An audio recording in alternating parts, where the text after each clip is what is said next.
হযরত ইমাম গাজ্জালী রাহমাতুল্লাহি আলাইহি বলেন, 4 ধরনের মেয়ে বিয়ে করলে সংসারে সুখ হবে না। 1. আহেরা।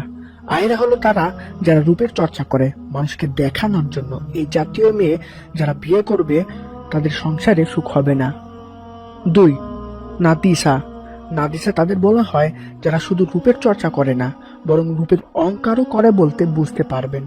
চামড়া একটু ফর্সা, তাদের পাশে যদি কোনো কালো মেয়ে যায় তারা তাকে মেয়েই মনে করে না। এত অহংকার ওদের মনে, এদের বিয়ে করলে সংসারে সুখ হবে না।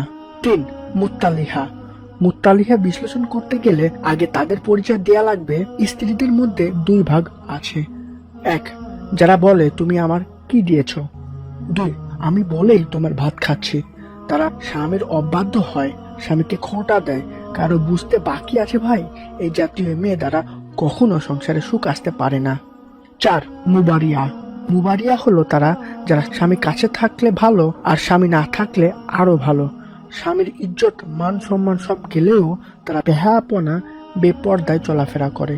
এই জাতীয় মেয়েরা সংসারে নগদীতে আগুন জ্বালায়। এই সমস্ত মহিলাদের থেকে মহান আল্লাহ পাক আমাদের সবাইকে হেফাজত করুক এবং নেক স্ত্রী দান করে দুনিয়া ও আখিরাতে কামিয়াবি হাসিল করার তৌফিক দান করুক, আমিন।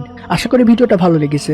যদি আপনি এরকম আরো ইসলামিক ভিডিও পেতে চান তাহলে অবশ্যই চ্যানেলটি সাবস্ক্রাইব করে পাশে থাকা বেল আইকনটি বাজিয়ে রাখবেন। এরকম ভিডিও আমরা ফেসবুকেও পাবলিশ করে থাকি। আপনি যদি ফেসবুক থেকে এরকম ভিডিও দেখতে চান এবং আপনার যদি কোনো প্রশ্ন থেকে থাকে ইসলামের বিষয়ে তাহলে ফেসবুক পেজে মেসেজের অপশনে গিয়ে মেসেজ করে আমাদের জানাতে পারেন। ইনশাআল্লাহ আমরা চেষ্টা করব ওই প্রশ্নটির উত্তর দেওয়ার। ফেসবুক পেজের লিংকটি ফার্স্ট কমেন্টে পিন করা আছে, গিয়ে দেখে আসতে পারেন। সবাই ভালো থাকবেন।